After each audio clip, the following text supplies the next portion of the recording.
Muy buenas noches con todos. Les saluda el licenciado Francisco Torres García, dirigente de lo que es la iniciativa académica UTPL Daily, actual presidente de la carrera de Derecho de la UTPL en modalidad abierta y a distancia. Retomamos estas conferencias en este mes de enero, nuevo año, nuevos temas. Y pues el día de hoy tenemos al Magister Marco Moscoso, Magíster en Psicología Educativa, actualmente vicerrector académico del ISTT, el Instituto Superior Tecnológico Tecnópolis. El día de hoy nos va a acompañar con un tema de actual interés para todos los que estamos, tanto en el área académica como estudiantes, como profesionales. Marco, la plataforma es toda tuya.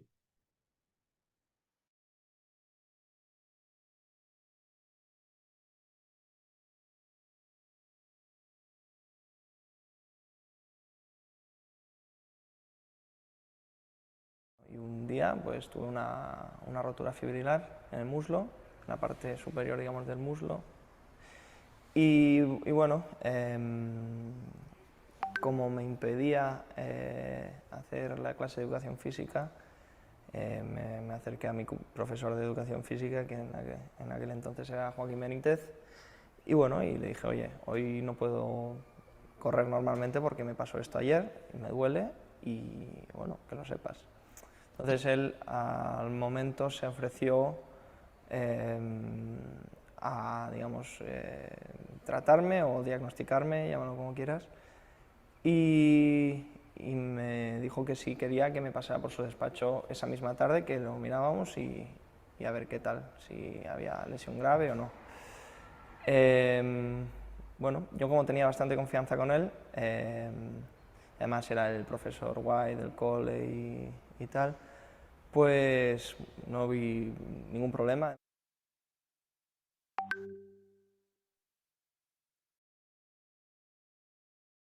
En un primer momento me empezó normalmente a hacer un masaje deportivo al uso y bueno, hasta que ya no fue tal.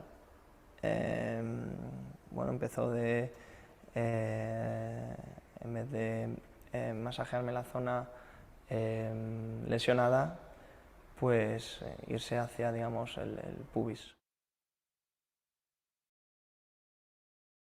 Si bien siempre supe que eso no estaba bien, nunca lo había verbalizado ni racionalizado, no lo había querido pasar por el filtro de la conciencia, llámalo así, y al no ponerle un nombre no era tan violento o no sé cómo llamarlo eh, para mí mismo, y fue una manera de, creo que, de supervivencia para minimizar el impacto que aquello podía provocar en mi vida. Supongo que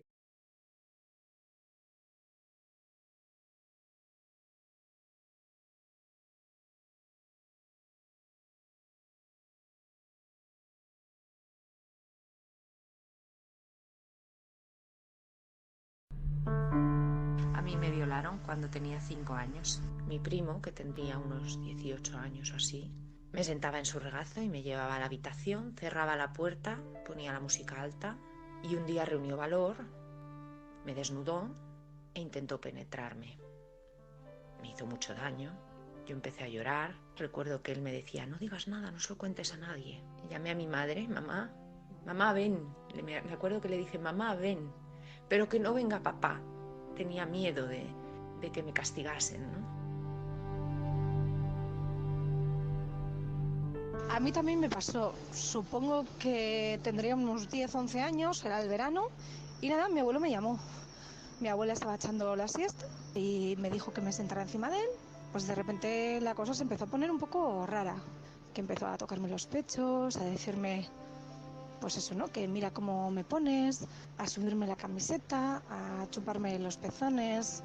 Pues no sé cuánto tiempo estuve ahí en esa posición. Yo pensé que una vez que le iba a contar, pues ya no tendría que ver a esa persona nunca más.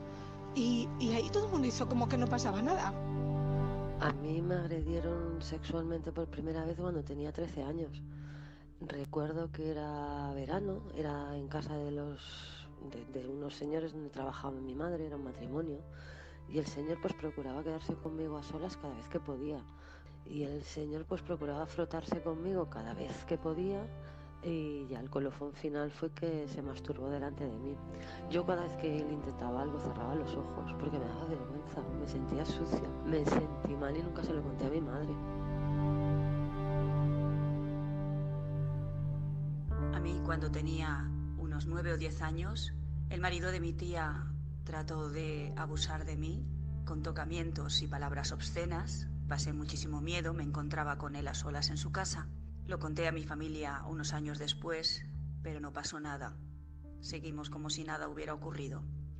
Cuando tenía 17 años, era mi primer trabajo, y tras una comida de Navidad, el que entonces era el superior de la empresa, mi jefe inmediato, decidió acompañarme a casa, se ofreció para llevarme en su coche, y en lugar de hacerlo paró en un descampado de camino, se tiró encima de mí e intentó violarme. Conseguí zafarme, al día siguiente dejó de hablarme y pocos días después me despidió.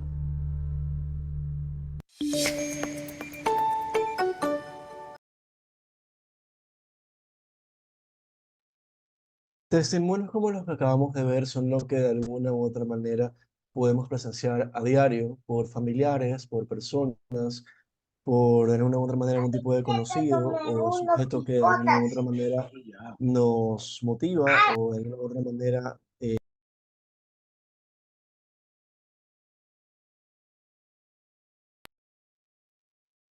Hola, hola, hola.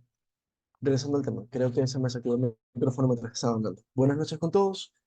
Testimonios como los que vimos en el video, testimonios como lo que de alguna u otra manera presenciamos tanto en el testimonio uno como en los múltiples testimonios del segundo video, es lo que podemos escuchar de las víctimas de abuso sexual, sea ese infantil, en adolescencia o incluso ya cuando somos adultos.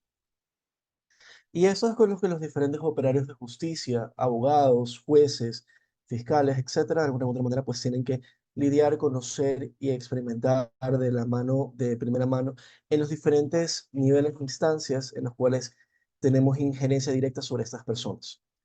Entonces, al momento de tener ese tipo de situaciones, nosotros nos preguntamos realmente qué es lo que ocurre con las víctimas, qué es lo que ocurre con los victimarios, qué es lo que el sistema está haciendo o no haciendo por ese tipo de personas o por ese tipo de realidades que de alguna u otra manera tenemos que experimentar y se nos tiene que dar una respuesta efectiva en cuanto a esta situación. Entonces, en esa noche, de alguna u otra manera, quiero presentar con ustedes algunas consideraciones psicológicas en cuanto al manejo de casos de abuso sexual infantil, así por sus siglas. Muchas gracias por su tiempo. Mi nombre es Marco Moscoso y pues vamos a hacer un acompañamiento, como siempre lo hemos hecho, gracias a la invitación de la Casa UTPL, por permitirnos tener estos espacios de reflexión y de consideración. El objetivo de esta conferencia o de esta hora de trabajo va a ser un poco sensibilizar a los operadores de justicia sobre la realidad psicológica de las víctimas de abuso sexual infantil. Vamos a socializar algunas ideas de protocolos de intervención. Mi objetivo no es educarlos en algo que ustedes ya conocen, porque muchos de ustedes son inclusive más peritos que yo en cuanto al protocolo de lo que hay que hacer, lo que no hay que hacer, los actores, participantes, intervinientes. Sin embargo, lo que sí quiero presentar en realidad son, aparte del protocolo que ya tenemos instaurado, ¿qué es lo que realmente deberíamos hacer desde la psicología por una víctima de abuso? Y finalmente quisiera discutir con ustedes la idea de revictimización presente en el sistema judicial actual. Por si acaso, soy un ponente que le gusta mucho ver sus participaciones en chat, así que si alguien quiere hacer alguna pregunta o comentario a lo largo de la conferencia, tengo la ventana de chat abierta, así que no tengo ningún inconveniente en que en tiempo real formulen preguntas, levanten la mano o equivalentes con mucho gusto, pues convertimos eso en lo que se espera que es un conversatorio y no solamente un intercambio de ideas de ustedes escuchándome a mí, sino que sea realmente dialógico este espacio. Muy bien. Entonces, como para empezar, quiero presentar algunos datos generales. Lamentablemente, Ecuador no es un país rico en estadística, así que no tenemos algunos datos que me gustaría haber tenido desde la última etapa, pero sí traje algunos datos interesantes que me parecen de justa discusión. Hace 13, 14 años ya, en el Ecuador, 8 de cada 10 mujeres fueron sobrevivientes de algún tipo de violencia en su vida. Eso significa que básicamente de cada 10 mujeres, 8 experimentarán algún tipo de violencia física, verbal, psicológica, sexual o patrimonial de las que conocemos. En algún momento de su vida, normalmente esa encuesta que se hizo en el 2010, relataba la condición de las mujeres a partir de los 15 años, si la memoria no me falla. De esa data, de las mujeres que sufrían algún tipo de violencia sexual, perdón, algún tipo de violencia, miento, el 21% de niños, niñas y adolescentes de esa población que de alguna u otra manera ha sido vulnerada, en la cuarta parte sufrió algún tipo de violencia sexual en todos sus tipos, con o sin penetración, con sus atenuantes o no atenuantes disponibles.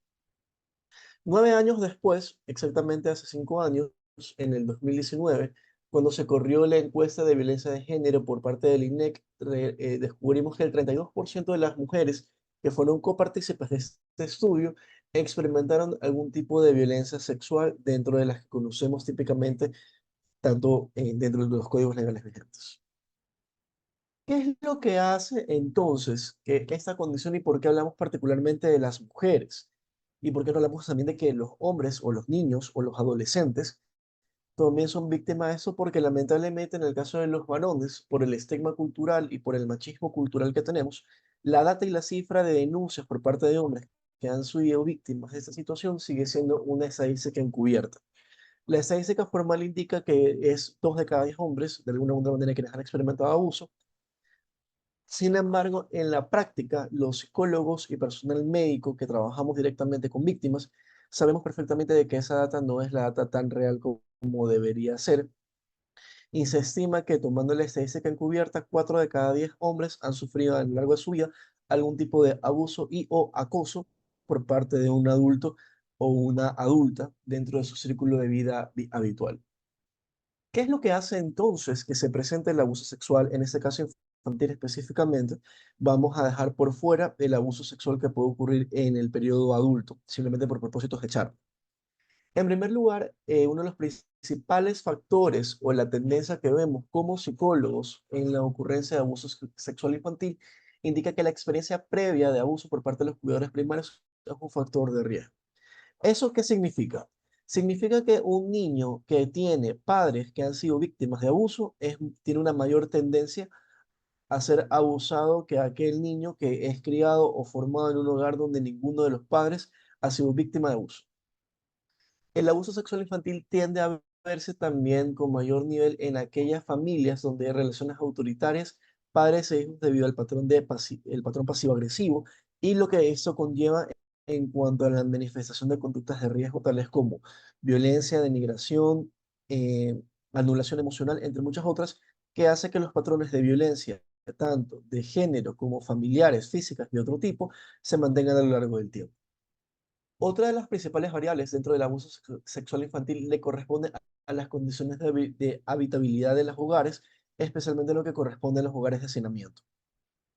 Para aquellos operadores de justicia que han tenido que lidiar con diferentes casos, sabemos, por ejemplo, que en algunos hogares de niveles socioeconómico intermedio bajo, bajo o muy bajo, tendemos a tener, las personas no tienden a tener espacios individuales como una habitación propia, sino que tienden a compartir espacios con hermanos mayores, con primos, con tíos, abuelos, o que observamos 4, 5, 8 e incluso 10 personas dentro de una misma habitación, donde papá y mamá mantienen conductas sexuales con los hijos, unos durmiendo al lado de otros, entre otras realidades que lamentablemente en algunos casos quizás no las hemos ni siquiera imaginado. Ese tipo de condiciones de vida de hacinamiento, entre otras realidades, lamentablemente genera de que al estar los menores, niños, niñas y adolescentes expuestos a estas situaciones, puedan de alguna u otra manera ser víctimas de diferentes tipos de abuso o condiciones de riesgo. La disponibilidad de material pornográfico. Hay hogares donde en alguna ocasión no solamente el acceso a internet o dispositivos genera que la pornografía esté disponible, sino que hay otro tipo de hogares donde, por ejemplo, tienen películas, materiales, juguetes sexuales, entre otros, disponibles. Y cuando eso está de alguna u otra manera visible o presente en el hogar, eso incrementa en algún grado el riesgo de que se cometa un inicio sexual prematuro. Tenemos también la exposición continua a contenido sexual en el ambiente familiar. Hay familias donde el tema sexual es un tema de discusión fehaciente, donde, por ejemplo, la familia de manera recurrente consume, por ejemplo, el lunes sexy de un cierto tipo de medio de prensa, donde, por ejemplo, se habla abiertamente de lo que debería ser, entre comillas, la conducta sexual del hombre, de cómo denigramos a una mujer por diferentes tipos de comportamientos, etc. Cuando tenemos hogares que tienen estas características que refuerzan los patrones de machismo o la violencia intergeneracional, corremos el riesgo de que en ese hogar, por ese tipo de condiciones, haya una mayor predisposición de riesgo en cuanto al abuso sexual como tal. Tenemos también la conducta de sumisión, pasividad o conducta negligente por parte de la madre que forma parte de este hogar. ¿A qué nos referimos con eso? Por la violencia estratificada, si alguien no está familiarizado con ciertos términos que estoy utilizando, les agradecería que me lo dejen dentro del chat para hacer las aclaraciones respectivas en cuanto a la terminología. Cuando tenemos violencia estratificada o tenemos violencia intergeneracional y lamentablemente las mujeres de estos hogares, especialmente la esposa de un matrimonio o sus equivalentes, de alguna u otra manera tiene ese patrón de sumisión, de silencio, de intimidación frente al agresor, etcétera. Este tipo de patrón de comportamiento tiende a colocar en riesgo, en este caso, a las crías, o en este caso, a los hijos o hijas dentro de una condición de abuso, no necesariamente por parte únicamente del padre. Ese comportamiento sumiso o pasivo también es lo que facilita que depredadores sexuales, tales como abuelos, tíos, vecinos, etcétera, puedan cometer ese tipo de abusos porque se entiende que en esa relación de poder asimétrica puedan controlar o silenciar a la madre a partir de los patrones de injerencia de poder. Entonces, ese tipo de condiciones o ese tipo de realidades lamentablemente favorecen a que existan víctimas de abuso sexual dentro de los hogares. Las manifestaciones de violencia en el hogar de cualquier tipo, sea esa física, verbal, psicológica o patrimonial, generan también condiciones de vulnerabilidad. Y finalmente, que es otro patrón de riesgo, cuando en el hogar papá, mamá, abuelos, tíos o sus equivalentes son personas consumidores de sustancias psicotrópicas o alcohol, ese tiende a ser un factor primario de ocurrencia de abuso sexual infantil o de adolescentes en cualquiera de las etapas o niveles que existen. Cuando ese tipo de variables se conjugan, lamentablemente los operadores de justicia van a tener diferentes dificultades en cuanto al levantamiento de información, para el riesgo, etcétera, para el procesamiento adecuado, en este caso, de lo que correspondería al manejo de la denuncia como tal y a la complejidad o no complejidad del caso. Bajo esta premisa, entonces, vamos a hablar un poco de los recursos existentes a los cuales tienen acceso los operadores de justicia y vamos a hacer un poco de reflexión en cuanto a lo que ocurre. En el 2019, el Ministerio de Salud Pública estableció un protocolo de atención integral a víctimas de violencia basada en género y graves violaciones a los derechos humanos, que de alguna u otra manera se estandarizó y que contiene una gran cantidad de procedimientos en cuanto a cómo se atienden dentro del sistema de salud y cómo se derivan las denuncias en cuanto al sistema legal cuando tenemos conocimiento de este tipo de situaciones. Esa norma técnica se actualizó en el año 2022, si la memoria no me falla, y todavía estamos en instauración de los nuevos protocolos vigentes para ese tipo de situaciones. Paralelo a eso, tenemos también los protocolos instaurados por el Ministerio de Educación, cuando en las unidades educativas, de la índole que sea, pues se conoce que es, o se presume que se ha cometido algún tipo de violencia sexual, o se conoce que un menor está expuesto a algún tipo de violencia sexual, y pues esto le corresponde en este caso operativizarlo tanto al personal de psicología del DESE como en este caso a los directores y administradores educativos. Adjunto a esto tenemos algunas normativas internacionales, tanto internacionales como nacionales. De la internacional tenemos las ya conocidas, la Declaración Universal de los Derechos Humanos, la Convención Americana sobre los Derechos Humanos, la Convención sobre la Eliminación de todas las formas de discriminación contra la mujer, el CEDRON del 79, la Convención Interamericana para Prevenir, Sancionar y Erradicar la Violencia contra la Mujer, que fue la Convención de Belém do Pará, en el 94, la Convención de los Derechos del Niño, y así sucesivamente un montón de protocolos adicionales que dentro de su formación personal les recomiendo que los puedan leer para formación generalista. En lo que le corresponde al Ecuador, tenemos la Constitución de la República del Ecuador, la Ley Orgánica de la Salud, la Ley Orgánica Integral para prevenir y erradicar la violencia contra las mujeres, que genera todo un sistema de atención integral contra la mujer y se genera el famoso Código Púrpura, Código Violeta, si no me equivoco. Tenemos el Código Orgánico Integral Penal en su modificación actualizada, no la del 2014, sino la siguiente.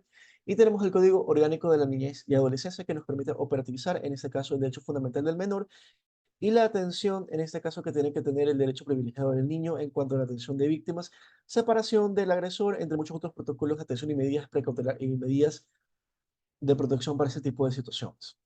¿Cuál es el problema psicológico que hay de fondo? Porque lamentablemente yo no soy jurista, soy psicólogo.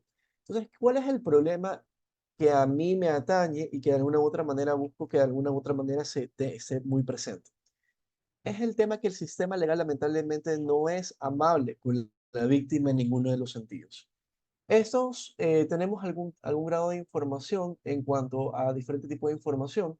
Tenemos diferentes titulares de las noticias donde vemos que las víctimas viven en medio de la violencia y revictimización, donde ha habido estudios donde analizan el tema de la vulneración o revictimización de los derechos. Y te traje un contenido, algunas noticias, donde, por ejemplo, en este caso, Marina, el nombre protegido, acudió a colocar una denuncia de violación y a ser atendida por los operadores judiciales. Le dijeron que antes de poder aceptarle la denuncia tenía que traer un protocolo médico vigente para poder aceptar la denuncia en lugar de que el operador de justicia dé por sentado que su testimonio, al menos admitirlo como tal. Luego tenemos que de alguna u otra manera Camila denunció un tema de abuso sexual y que en este caso no se tomaron las medidas por parte de profiléticas por parte del médico legal como para de alguna u otra manera proteger algún tipo de condición sexual de salud.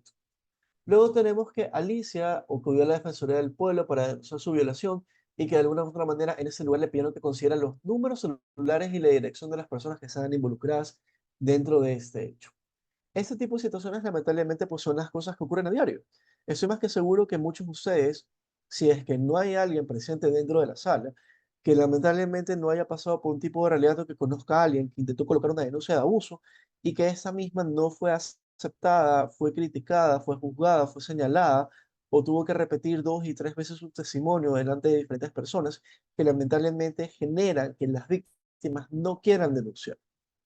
Esta situación no solamente la vemos en abuso sexual, tanto infantil como el abuso sexual que ocurre en una persona adulta, sino que también lo vemos en casos de violencia de género, en temas de maltrato, entre muchas otras cosas. Y me permito tomarme el espacio y el tiempo para ponerles un video donde quiero que rescatemos o hagamos mención en cuanto a alguna realidad que tenemos presente en cuanto a lo que ocurre con las víctimas de abuso. Este video, si bien es cierto, no le corresponde tanto a la realidad ecuatoriana, le corresponde a la realidad española, pero estoy seguro que más de uno se va a sentir identificado o identificada con las afirmaciones que se brindan dentro de ese espacio. Vamos a compartir, por favor.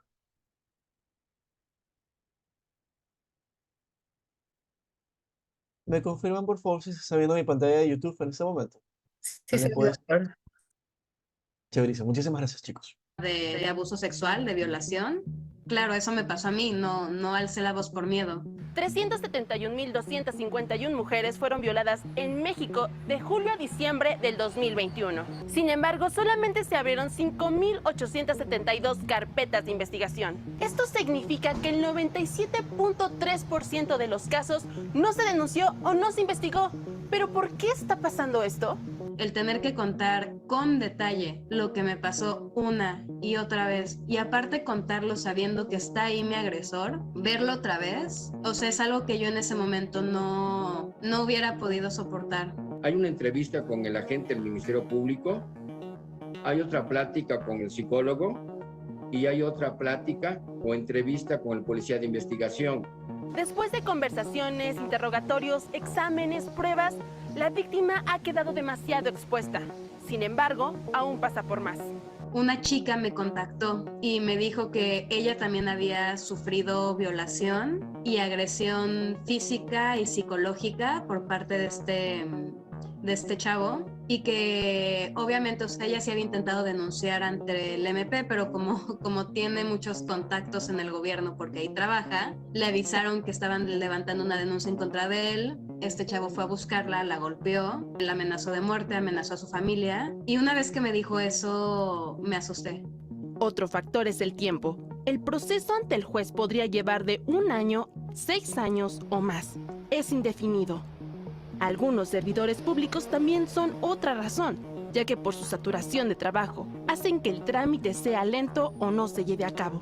Y aunque falta mucho por hacer en este tema, ya han empezado a tomar cartas en el asunto. ¿Quiénes están por parte de servidores públicos en la Fiscalía? Todas son mujeres. El Ministerio Público, la psicóloga, el policía de investigación son mujeres, trabajadoras sociales son mujeres, todo el personal en delitos sexuales son mujeres. En eso sí hemos avanzado, En eso sí, la Fiscalía de la Ciudad de México tiene personal, mujeres en delitos sexuales. Pasar por este proceso es complicado. Sin embargo, es importante realizar la denuncia correspondiente para que el delito no se siga replicando o quede impune. Si eres víctima de violencia sexual, puedes poner tu denuncia en cualquiera de las siguientes dependencias. Hacer una llamada al...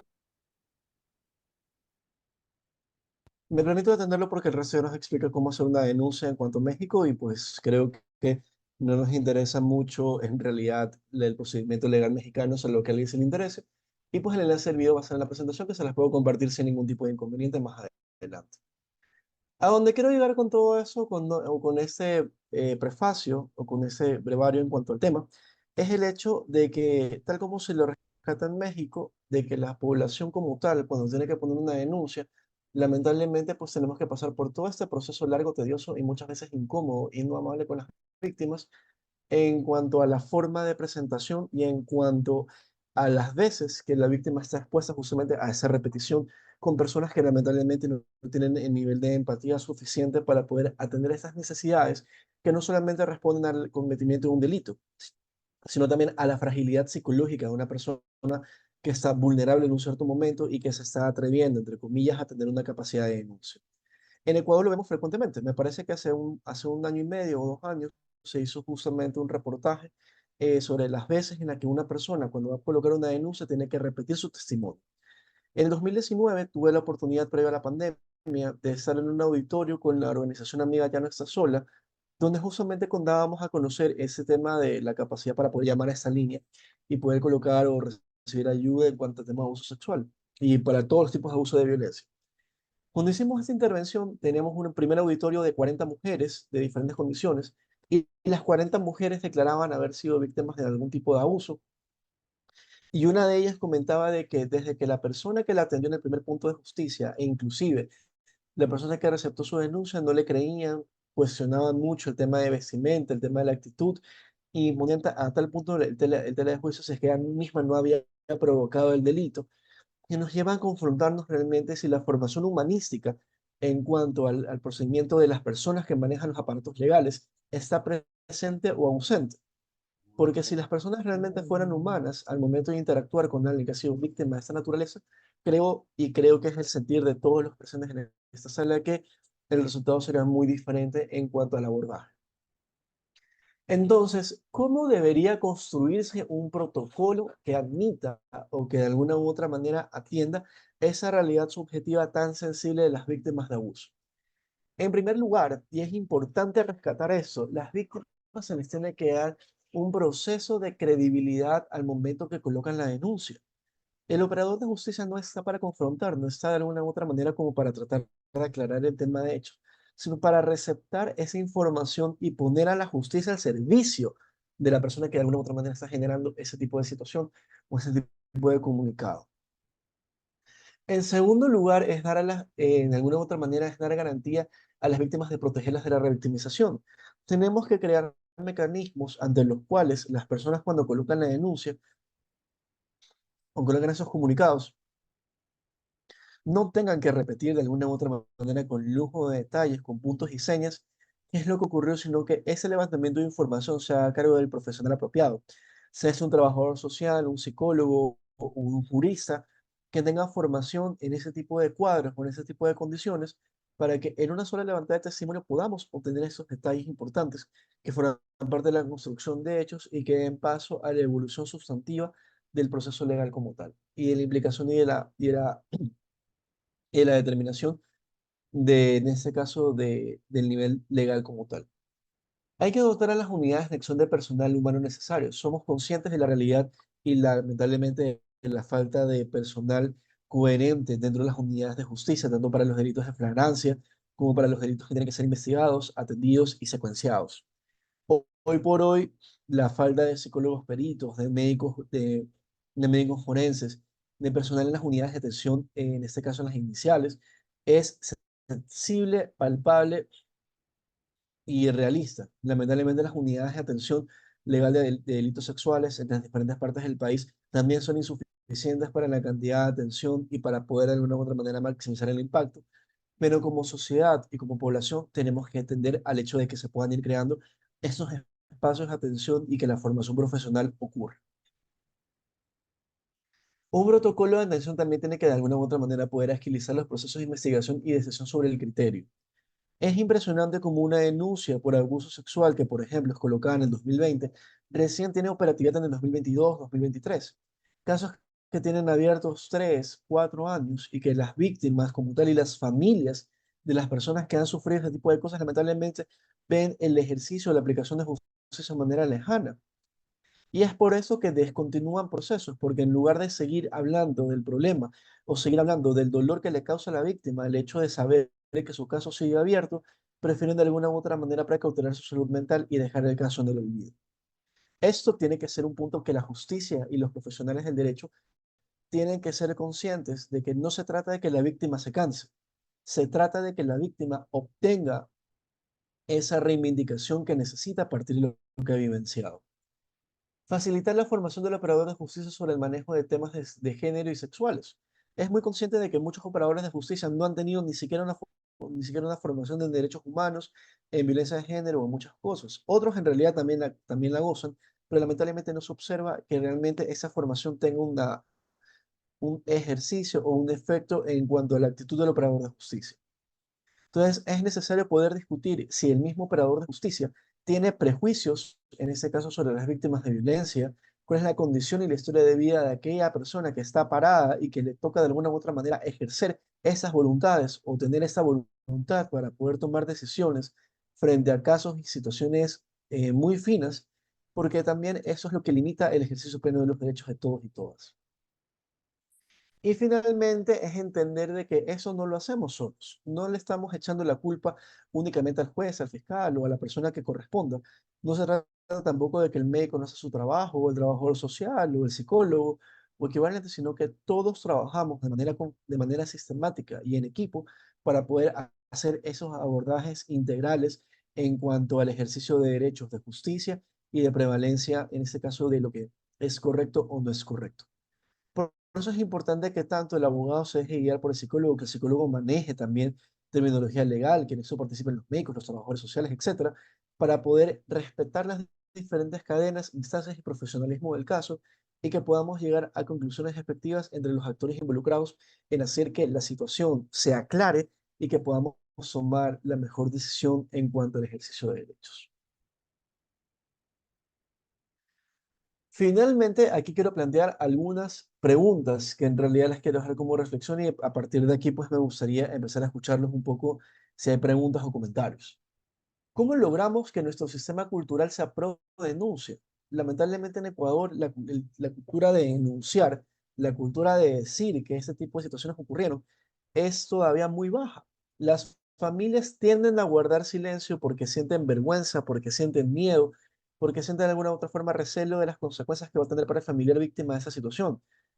Como padres, como madres, hay muchas personas que ni siquiera saben qué hacer o a dónde ir o a dónde acudir si mi hijo o mi hija me llega a decir, ¿sabes qué? ¿Sabes qué? A mí me hicieron eso, me hicieron aquello. Entonces se vuelve vital que la población tenga acceso a la información para que ese tipo de actos repudiables y reprochables que no quisiéramos jamás en la vida que ocurran, sean comunicados y que entiendan que el sistema puede ser amable con ellos en cuanto al tratamiento y atención a las víctimas y sus necesidades. La siguiente pregunta para pensar es, ¿cómo logramos que el operador de justicia proceda? El sistema legal también tiene sus propias particularidades y restricciones para el operador de justicia, porque el operador de justicia tiene que, de alguna u otra forma, hacer el levantamiento de hechos, investigaciones y situaciones que muchas veces tal vez no están tanto en el control de la buena voluntad de la persona. Pero también es como de alguna u otra manera los actores involucrados permiten o facilitan el flujo de información para que la justicia llegue como tiene que llegar. ¿Cómo logramos la mejora de hábitos sociales? Y cuando hablamos de hábitos sociales, hablamos de la formación que ocurre dentro de las familias. ¿Cómo rompemos el machismo estructural? ¿Cómo hacemos entender de que el hombre tiene, hablo del hombre particularmente, sin que esto se tenga de alguna u otra manera algún tipo de reprochamiento o señalamiento contra el hombre? Pero la estadística habla de que los hombres son los mayores perpetradores de abuso sexual. ¿Cómo logramos entonces educar en medio de un contexto cultural donde es más macho el que premulga en este caso, su erotismo o es más macho el que tiene control sobre A, B, C o D mujeres? Y son temas que son fuertes de conversación, pero que de alguna u otra manera se tiene que poner en sobremesa porque eso es lo que impide de alguna u otra manera que ese tipo de situaciones sean atendidas, operativizadas y prevenidas. ¿En qué momento educamos también en cuanto a, por ejemplo, situaciones muy comunes de que ningún hombre tiene derecho a observar de manera libidinosa a ninguna mujer, o a recibir piropos o a lanzarle un piropo a alguien que no lo desea? O entender también el tema del respeto y pudor al cuerpo y muchísimas situaciones que se han perdido a lo largo del tiempo.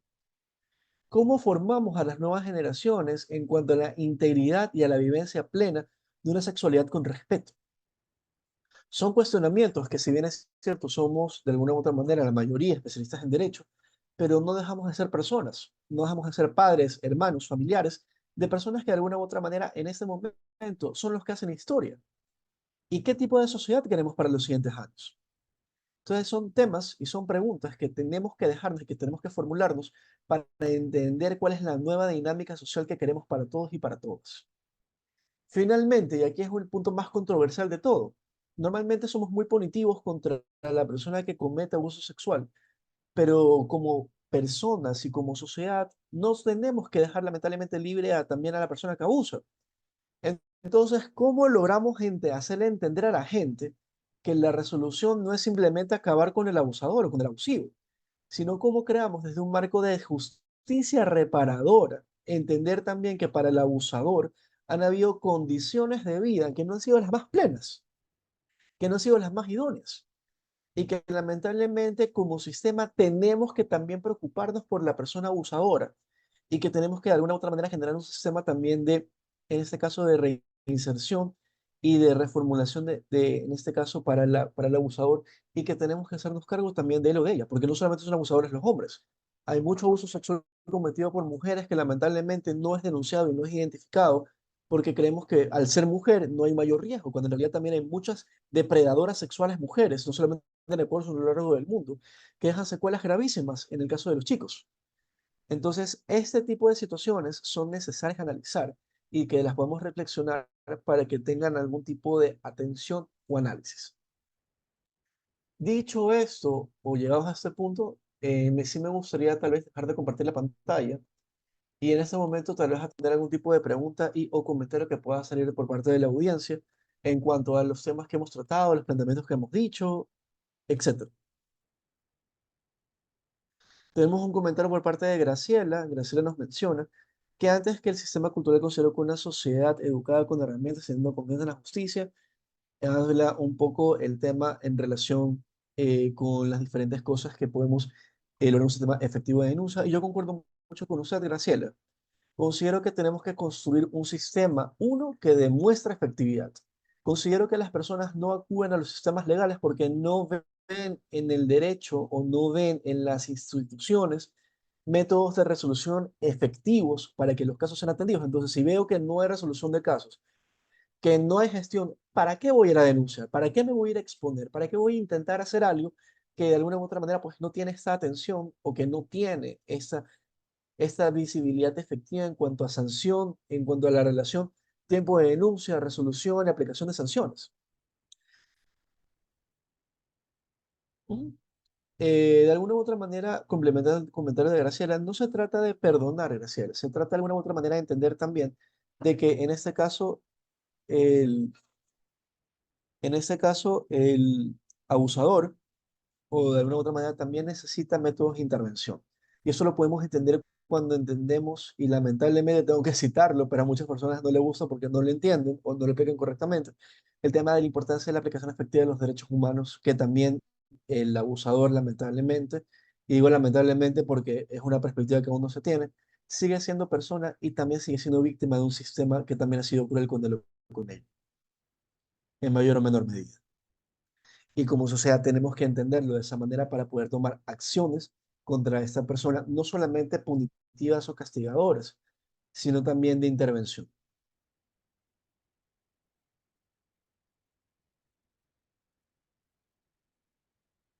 Bien, Carla nos plantea de qué forma podría ser un proceso de reinserción para el abusador y qué tan efectivo será para estas personas por integrarse en la sociedad después de un castigo punitivo. Muy buena tu pregunta, Carla.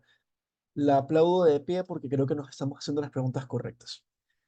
Hay algunos programas que están vigentes en países de Estados Unidos, Europa, entre otros, que son protocolos de intervención contra el abusador. Estos programas involucran atención psiquiátrica, psicológica, de trabajo social, entre otros, cuyos objetivos es, entre otras, la reeducación de, en este caso, del instinto sexual, la prevención y el registro de esa persona en un récord público donde sepamos que esa persona tiene ese tipo de condiciones. Y finalmente, pues tenemos también el tema de la separación, en este caso, del agresor contra la víctima, justamente para evitar el tema de que la víctima pueda sentir de que su agresor sigue cerca de esta persona. Normalmente, los procesos de reinserción de ese tipo de población son un poco largos y de alguna u otra manera, pues lo que se trata de establecer es el tema de que mejoremos también las condiciones, en este caso socioafectivas y emocionales, de ese tipo de población. José Marcelo nos menciona que la verdad de derechos humanos hay mucha tela que cortar porque tenemos que los derechos de la víctima y los derechos de la sociedad como tal en una correcta interrelación. Yo estoy totalmente de acuerdo contigo, José, de alguna u otra manera, en cuanto al balance entre los derechos de la víctima y obviamente los derechos del agresor. No digo con eso de que el agresor tenga una accesibilidad de derechos igual que el de la víctima. Obviamente la víctima va a tener que tener no solamente el hecho de la justicia reparadora en cuanto a haber una sanción, haber un castigo, sino también el tema de la protección y la no vulnerabilidad concurrente. Sin embargo, dentro de una mirada amplia de situaciones, pues es importante también empezar a pensar de que tenemos que tener acciones sobre la contraparte, que también es un punto para pensar. Hay casos en que el agresor no acata las disposiciones. ¿Cuál será la última opción para brindar protección a la víctima? Considero en este caso, Norma, que en este caso, en atención a su pregunta, como los operadores de justicia, si de alguna u otra manera el agresor está violando o está de alguna u otra manera agrediendo o siendo recurrente en la sistematización por algún tipo de comportamiento tal vez obsesivo o compulsivo contra la víctima, evidentemente las acciones de privación o las medidas de privación de la libertad van a ser necesarias para asegurarnos de que esta persona no vuelva a cometer algún tipo de daño o consecuencia negativa para la víctima primera o para nuevas víctimas que pueden ser sensibles de aquello.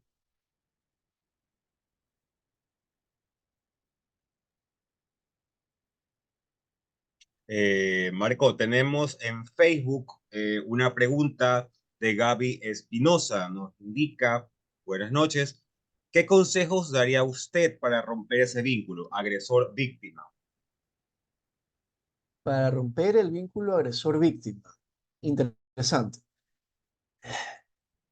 El vínculo agresor-víctima es algo que de alguna u otra forma sí se ha estudiado en la psicología, especialmente por parte de la psicología forense, y de alguna u otra forma ciertos victimarios, es decir, los agresores, tienden a desarrollar patrones obsesivo-compulsivos en muchos casos con la víctima, es decir, que se obsesionan por el daño sistemático contra ese tipo de personas. Cuando eso ocurre, las medidas de privación de la libertad son necesarias para que la persona tenga contacto cero contra la víctima en este caso. Permítame un segundo, por favor.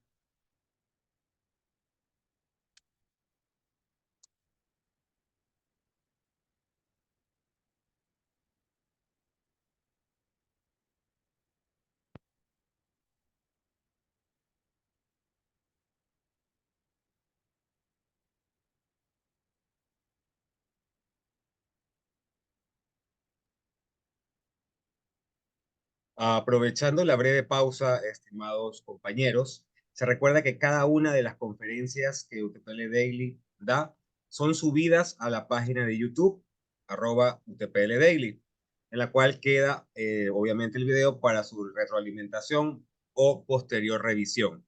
A su vez también la página de Facebook, UTPL Daily, y el Instagram, donde también obviamente publicamos todas las ponencias, todas las actividades que tenemos programadas. Bien, gracias Francisco por la pausa publicitaria. Continuamos con la respuesta. Entonces, ese tipo de vínculos tienen que, de alguna u otra manera, tienen que ser prevenibles y el sistema de justicia pues tiene que garantizar que la víctima pueda mantener, en este caso, su integralidad.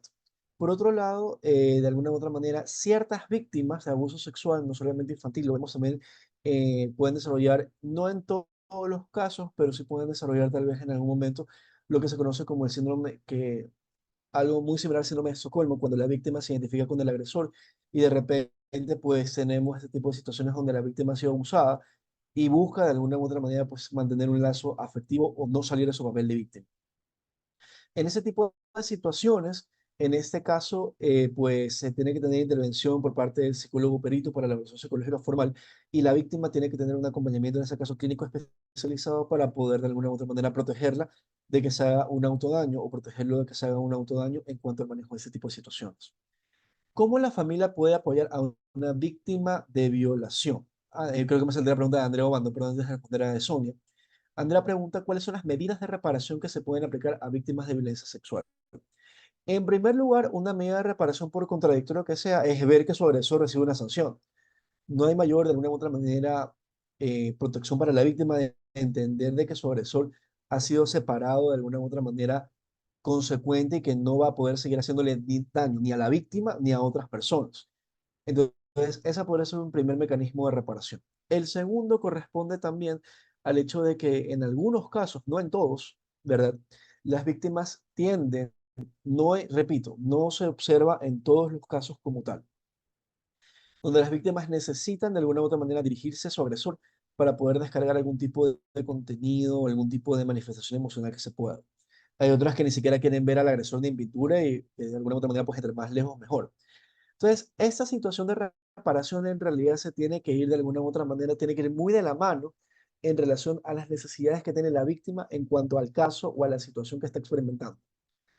Entonces, en realidad se trata un poco de escuchar a la persona sus necesidades y a partir de ahí tratar de operativizar las acciones que se llevan a cabo por los órganos de justicia y por los órganos de salud, en este caso física, mental, entre otras, para que la persona pueda volver a su status quo. ¿Cómo la familia puede apoyar a una víctima de violación? Ahora sí vamos a responder a esto. Punto número uno, créanle al familiar o a la persona que está haciendo este comentario. Poner en duda el testimonio o de alguna u otra manera confrontar o de alguna u otra manera, eh, ¿cómo colocar esas palabras un poco técnicas? Eh, Invalidar ese tipo de confesión que una persona logra hacer con otra, porque es un acto de valentía. Que alguien te escoja o lo escoja a usted para comentarle que esta situación está pasando, pues necesita la persona ser validada, protegida y atendida. Entonces, en primer lugar, esa es la primera parte en cuanto a al componente de apoyo. El segundo es no dejar sola o solo a la persona en el proceso de denuncia, porque tenemos que animar a la persona que coloque o empiece las acciones legales correspondientes.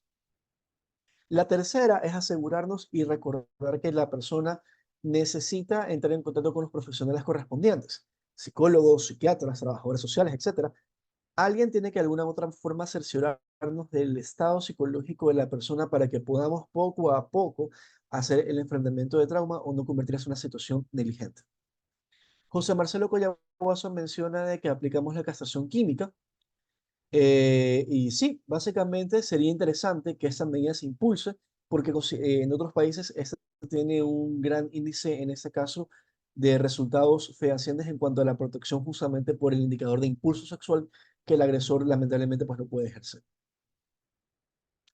Graciela comenta de que lamentablemente los hechos de personas empiezan a tomar los míos, temas judiciales, como dice el hechizo, bajo una cuestión, entre otras cosas, y Gabriela apoya muy bien la alusión y nosotros apoyamos también el comentario de Graciela como tal. Ok, creo yo que con esto tenemos algunos comentarios, muchos ya desarrollados. Mariví nos menciona cómo podemos identificar a un niño o niña que está siendo víctima de abuso sexual cuando los niños no cuentan el hecho. Perfecto, aquí ya entramos en materia más de psicología que de derecho. Justamente le respondí a eso a un compañero en el instituto que justamente me escuchó preparar esta conferencia temprano. Bien, ¿cuáles son de alguna u otra manera estas señales que me permiten a mí, madre, padre o responsable de un menor, darme cuenta que algo le está pasando a mí? En primer lugar, los niños tienden a, de alguna u otra manera, una de las posibles cosas que se pueden observar es la conducta regresiva. Por ejemplo, si mi niño ya tiene un cierto tipo de orden, ya tiene una escuela, ups, sorpresa, volvieron las rabietas, volvió a mojar la cama, volvió a tener estallidos emocionales, eso ya es una señal de alarma muy fuerte. Segundo, los niños empiezan a aislarse o de alguna u otra manera a no querer comentarlo todo en cuanto a ciertas preguntas que pueden ser un poco técnicas o un poco que lo pueden colocar en situaciones de vulnerabilidad.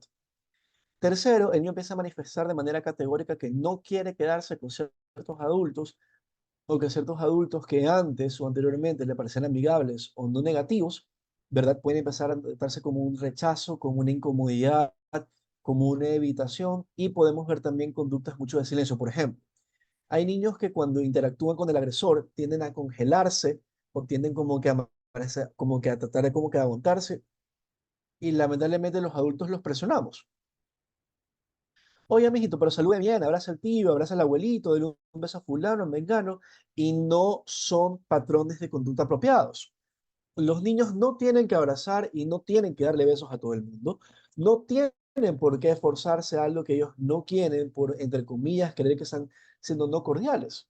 El buenos días, el buenas tardes y el buenas noches es el patrón mínimo de comportamiento esperado. Entonces, nosotros no tenemos por qué forzar una relación afectiva con un niño que no quiere tenerla con otros adultos y no tenemos por qué promulgar ese tipo de cosas.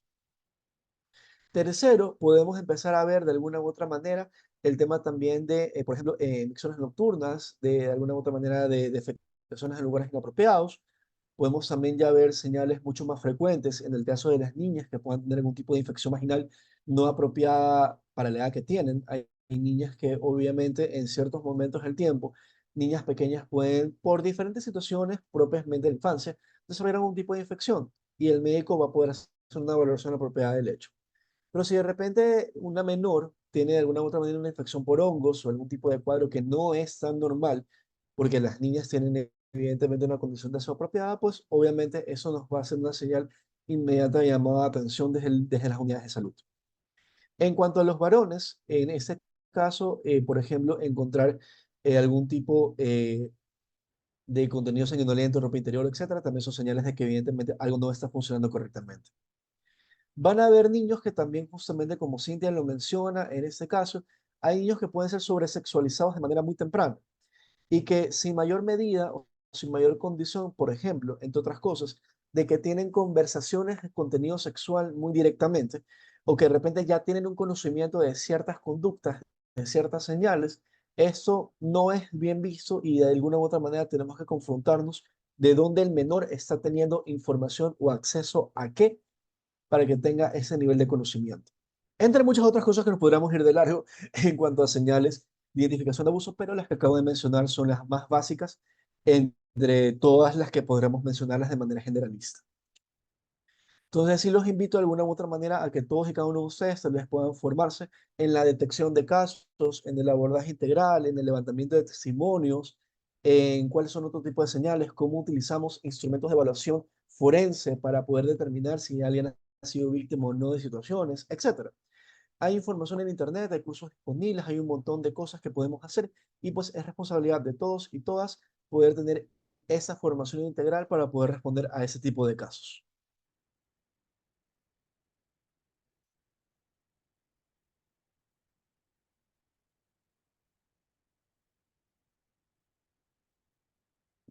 Bien, Francisco, no sé si nos orientamos tal vez al cierre, no sé si preguntas tal vez por parte del Facebook Live. De momento no tenemos en Facebook, pero tenemos a Jimmy Álvarez que desea Que acaba de levantar la manito. preguntar algo. Ajá. Muy bien, Jimmy, lo escuchamos. Adelante, buenas noches. Muy buenas noches, ¿me escucha?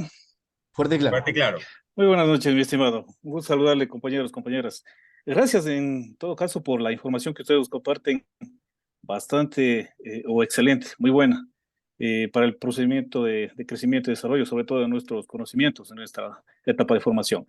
Algo que quisiera compartir, bueno, dentro de lo que es mi experiencia, una vez hemos notado el tema de lo que es los niños, cuando tienen algún tipo de abuso, también se identifican o realizan algunos dibujos que son bastante fuertes en realidad. Eso quisiera acotar, pero me surge una inquietud y una duda bastante fuerte, ¿no? En ese aspecto, ¿cuándo o qué tan fuerte puede ser la prueba de una valoración psicológica o una pericia psicológica en materia de abuso sexual? ¿O qué tan creíble puede ser esta prueba que puede presentarse dentro de un debido proceso, lógicamente, cuando no existe la realización de pericias tanto ginecológicas como de pronto otro tipo de naturaleza física por un profesional, un médico, por decirlo? ¿Qué tan fuertes y creíbles son estas pruebas o las pericias psicológicas para determinar un abuso? Quisiera que me ayude con eso, por favor. De antemano, pues les agradezco su respuesta. Perfecto, Jimmy. Voy a tratar de dar una respuesta breve frente al tema. En primer lugar, gracias por su pregunta. La segunda, las pruebas gráficas son instrumentos de coayuda al momento de hacer psicodiagnóstico y no se recomienda el uso de pruebas gráficas cuando hacemos valoraciones de abuso sexual infantil, cuando el informe psicológico va a ser utilizado para una pericia psicológica. ¿Eso qué significa? Significa que para poder hacer una pericia psicológica como tal, nosotros tenemos que especialmente tener formación clínica específica para poder utilizar pruebas estandarizadas que me permitan llegar a mí a la conclusión efectiva de que, de alguna u otra manera, pues el menor en este caso está o ha sido víctima o ha sido vulnerado de manera sexual de la índole que sea. La pericia psicológica o el informe del perito psicológico se transforma en un insumo más para que el juez pueda tomar decisiones frente al caso. ¿A qué nos referimos con eso? Yo, juez, no solamente me puedo basar en la pericia. La pericia es un instrumento más acompañado del informe clínico forense, acompañado de otra valoración, y con base en todos los instrumentos que yo pueda necesitar y que yo pueda solicitar, o que las partes lo soliciten, podemos tomar algún tipo de decisión en cuanto al manejo de, en este caso, del delito o no. ¿Eso qué quiere decir?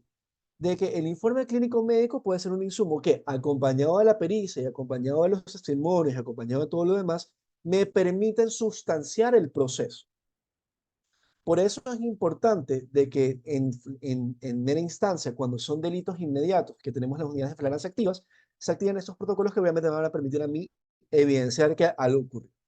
Cuando las denuncias o cuando la denuncia ocurre en un delito que, por ejemplo, sufrí abuso sexual, me invento, en el 2020 y hoy 2024 coloco la denuncia, ya no voy a poder tener un informe clínico médico en cuanto al hecho, pero puedo utilizar los instrumentos forenses necesarios para hacer la reconstrucción psicológica y levantamiento de otras cosas como para poder tomar decisión para sustanciar el proceso. Entonces, en realidad, aquí lo que depende son dos cosas fundamentales. La primera, de en qué punto del tiempo se hace la denuncia como tal. Lo ideal, vuelvo y repito, es de que se haga dentro de las instancias correspondientes o en el menor tiempo posible. Y si el delito ya tiene algún tipo o algún tiempo de haberse cometido, pues este tiene que ser de alguna u otra manera, pues, tramitado a partir de las diferentes cosas que me van a permitir a mí sustanciar el delito. En este caso, o hacer la presunción del cometimiento de falta. Tenemos una última pregunta de Cintia Rebollo y pues creo que daríamos por terminado la conferencia. Bien, en ese caso tenemos cuál es el procedimiento que procede al procedimiento médico forense en el ámbito judicial, procedimental para considerar la existencia. Esa pregunta ya le corresponde lamentablemente a un médico forense responder. Hasta ya no llego. Pero me alegra mucho que podamos asistir a estas confrontaciones y que justamente podamos indagar en los protocolos respectivos del caso para podernos comentar en cuanto a lo que procede en cada una de las fases e instancias. Listo, bueno, y bueno, ¿puede recetarse también el testimonio anticipado de la víctima? Por supuesto, pero eso lo tenemos que de alguna u otra manera, el levantamiento del testimonio anticipado de la víctima procede cuando hemos colocado la primera denuncia y a partir de ahí se ordena el levantamiento del testimonio anticipado de la víctima para que en teoría no caigamos en la revictimización. O sea, esa es la instancia de alguna u otra manera que existe para justamente no caer en esa problemática, pero tenemos estas particularidades. Listo, Marco, muchísimas gracias por el tiempo. Realmente eres uno de los ponentes de la casa, como se dice, y pues tenemos solamente agradecimientos tanto en Facebook como por medio del chat de Zoom. Les recuerdo a los compañeros presentes en esta sesión que el día de mañana a las 8 de la noche tendremos la conferencia sobre redacción de demandas y escritos apegados a lo que es COGEP por el abogado José Francisco Mendoza Cruzati. Y el día lunes próximo, el lunes 15 de enero, volvemos a vernos con el magíster Marco Moscoso para un espacio de derecho familiar, la convivencia con familiar drogodependiente. Esperamos contar con la presencia de todos ustedes y para cualquier tipo de consulta o retroalimentación pueden acudir a YouTube, a nuestra página de @UTPLDaily. Sin más que agregar, nos vemos el día de mañana. Por favor, llenen el formulario. Estará abierto hasta las 8:20 de la noche. ¿Sí? Tengan todos una excelente noche. Nos vemos mañana.